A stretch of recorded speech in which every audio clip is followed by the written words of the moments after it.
आदाब नाजरीन, मैं हूं आपका मेज़बान अब्दुल वाजिद और आप देख रहे हैं तस्नीम टीवी। नाजरीन, रुक करते हैं आज की ताज़ा तरीन खबरों की तरफ। कर्नाटक में मुस्लिम मुखालिफ तनाज़ु थमने का नाम नहीं ले रहा है। मुबीना तौर पर हिजाब तनाज़ु पर हाईकोर्ट के फैसले के बाद मुसलमानों के एहतजाज के बाद हिंदू तंजीमों की जानिब से खुलेआम मुसलमानों के बाइकआउट की मुहिम छेड़ दी है। पहले हिंदू मेलों में मुस्लिम ताजिरों पर पाबंदी लगाने की बात सामने आई। बाद में शिवमोगा शहर के मशहूर मुर्री कुंभा मेले में भी मुस्लिम ताजिरों के दाखिले पर पाबंदी लगा दी गई। अब ये पाबंदी पूरी रियासत में फैल चुकी है। मुसलमानों पर बहुत से मेलों, त्योहारों और मंदिरों के सामने तिजारत पर पाबंदी लगाई जा रही है। इसके अलावा अब रियासत में हलाल गोश्त के बाइकआउट की मुहिम शुरू हो गई है।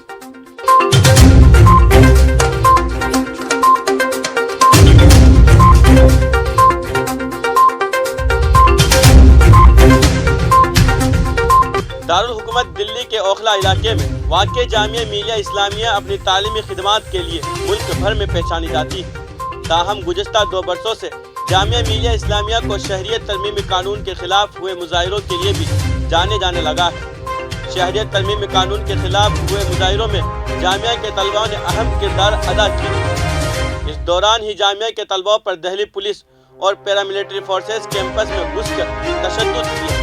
उसके बाद शाहीन बाग और फिर मुल्क और बैरून मुल्क में शाहीन बाग के तर्ज पर एहतजाजी मुजाहिरे किए गए। तब से ही ये इल्ज़ामात लगते रहे हैं कि जामिया में पुलिस और पैरामिलिट्री फोर्सेस का अमल दखल बढ़ गया है और अब जामिया के गेट नंबर 1 के करीब ही दिल्ली पुलिस की एक चौकी बनकर तैयार हुई है। इसके बाद ये कहा जा रहा है कि उससे तलबा के ज़हनों पर मनफी असरात मुरत्तब होंगे।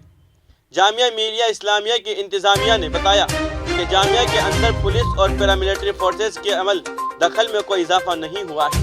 आज भी जामिया की अपनी सिक्योरिटी है और वही जामिया की देखभाल करती है। अलबत्ता अगर पुलिस या सरकार जामिया के बाहर कुछ भी करती है तो उसमें जामिया इंतज़ामिया कुछ नहीं कर सकती।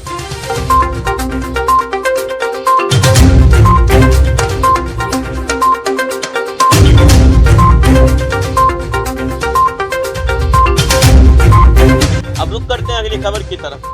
पाकिस्तान के वज़ीर आज़म इमरान खान की क़ियादत में पाकिस्तान तहरीक इंसाफ की हुकूमत को अहम इत्तिहादी पार्टनर मुत्तहिदा कौमी मूवमेंट पाकिस्तान की जानिब से हज़ब इख्तिलाफ की जमात पाकिस्तान पीपी पार्टी के साथ मुआहिदा करने के बाद बड़ा झटका लगा है। पीपी के चेयरमैन बिलावल भुट्टो ज़रदारी ने ट्वीट करते हुए कहा है कि मुत्तहिदा अपोजिशन और MQM के दरमियान मुआहिदा हो गया है। राब्ता कमेटी MQM और PPP CIC मज़कूरा मुआहिदे की तौसीक करेंगे। उसके बाद हम कल कॉन्फ्रेंस में मीडिया को तफसीलात शेयर करेंगे। पाकिस्तान को मुबारक हो।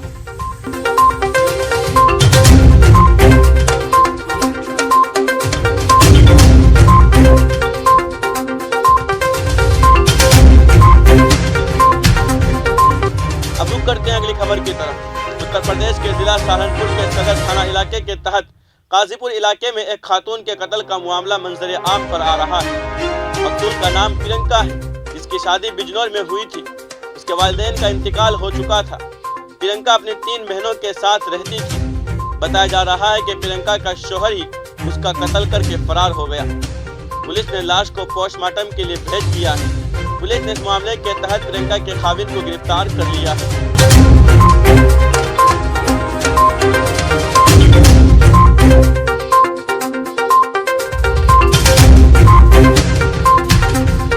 अब रुक करते हैं अगली खबर की तरफ। अफगानिस्तान में लड़कियों के लिए सेकेंडरी तालीम पर पाबंदी के बाद तालिबान की जानिब से एक बड़ा फैसला किया गया है, जिसके तहत सरकारी मुलाजिमत में दाढ़ी के बगैर नौकरी नहीं मिलेगी। तालिबान ने तमाम सरकारी मुलाजिमीन को दाढ़ी रखने और ड्रेस कोड पर अमल की हिदायत दी है। गैर मुल्की खबर रसा एजेंसी को ज़राए ने बताया है कि तालिबान की इस हिदायत पर अमल न करने वालों को नौकरी से निकाला जा सकता है। हुकूमती नुमाइंदे सरकारी दफातर के दाखिली हिस्सों में गश्त कर रहे हैं, जिनका मकसद ये चेक करना है कि मुलाजिमीन नए कवानीन की तामील कर रहे हैं या नहीं। अब रुक करते हैं अगली खबर की तरफ। साबिक रुकने असेंबली मुख्तार अंसारी के साहबजादे अब्बास अंसारी ने सुहेल देव भारतीय समाजवादी पार्टी के टिकट पर मऊ से सदर असेंबली इलेक्शन में कामयाबी हासिल की है। अब्बास अंसारी ने मंगल को असेंबली में हलफ लिया। उसके बाद मीडिया ने نو منتخب رکن اسمبلی عباس انصاری سے خصوصی بات چیت کی۔ گفتگو میں عباس انصاری نے کہا ہے کہ میں علاقے کے لوگوں کے مسائل ایوان میں اٹھاؤں گا، میں ان کی ترقی پر ایوان میں بات کروں گا۔ انتخابات کے دوران بلڈوزر کے چرچے پر انہوں نے کہا ہے کہ اب تک جو کارروائی ہوئی ہے اس پر ہم نہیں جانا چاہتے، تاہم اب جب کہ ایک بار پھر بی جے پی کی حکومت بن چکی ہے تو توقع کی جاتی ہے کہ بلڈوزر کی کارروائی سب پر برابر کی جائے گی۔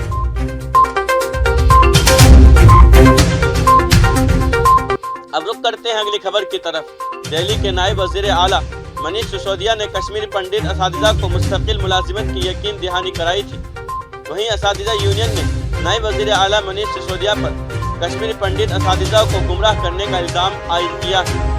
گورنمنٹ اسکول ٹیچر ایسوسیشن مارگنٹ کی طرف سے جاری بیان میں دہلی حکومت کی مذمت کی گئی ہے۔ ساتھ ہی کشمیری پنڈت ٹیچرز ایسوسیشن نے دعویٰ کیا ہے کہ دہلی حکومت نے ان کے ریگولائزیشن میں رکاوٹ پیدا کرنے کی کوشش کی تھی۔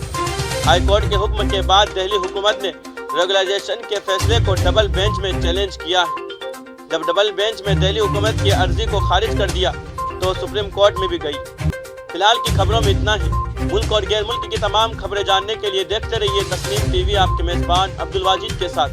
اللہ حافظ۔